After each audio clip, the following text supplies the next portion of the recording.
Okay, picture this. You're animating an action scene where a character is running across dangerous territory. You have your run cycle ready to go, so this should be a breeze. But uh-oh, what's this? There's a massive gap in our environment that our character needs to cross. We have a few options on how to deal with this. We can model a bridge for them to run across. We could be lazy and just say they're a superhero and have them run through the air. We could jump cut to the other side, but none of these are really cool, are they? It would be great if our character could just jump over it, maybe even do a cool flip. Sounds great, but there's a problem. You have trouble animating jumps. That's okay. Jumps are kind of my thing. So, I'm going to show you the best way I've found to do it in Blender.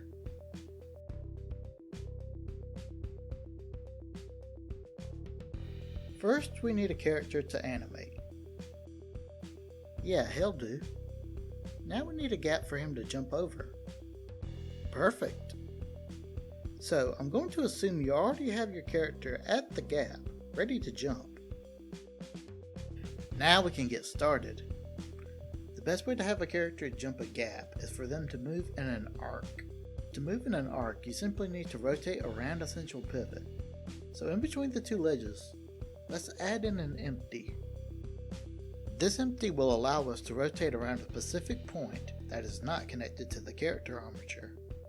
The location of this empty will determine the arc of our jump, since the character will be orbiting around this point. Having the empty lower will make less of a high arc, while having a higher empty will make the arc taller. Make sure your empty is in the center of the two ledges, or else your character might not make the jump. Once your empty is in position, select your armature and go into pose mode. Select an appropriate bone. Here I'm using the torso. Go into the bone constraints and add a child of constraint. Now point it at our empty and select Set Inverse. Now if we switch back to object mode, we can move the character by rotating the empty. Our character can now jump the gap. But it's still a pretty boring jump, isn't it? Let's have him do some front flips. To do this, it's pretty simple. Add in a new empty. Position it to the approximate center of mass of your character. Go back to your bone constraint and change it to point at the new empty. You can now rotate the empty to flip the character. Now, you can parent this new empty to the original empty to have our character jump across the gap. Looking pretty good. You can tweak the positions and timings to your liking. While this method works good here and now, we can't really reuse this animation. To do so would involve recreating the empty setup we have here. And you can forget about exporting it to something like a game engine. Thankfully, there's an easy fix for this.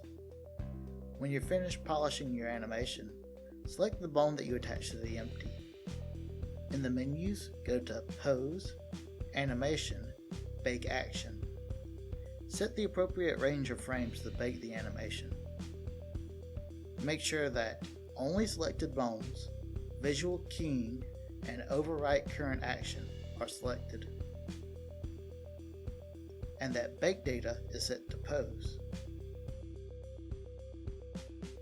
Finally, go back to your bone and remove the child of constraint.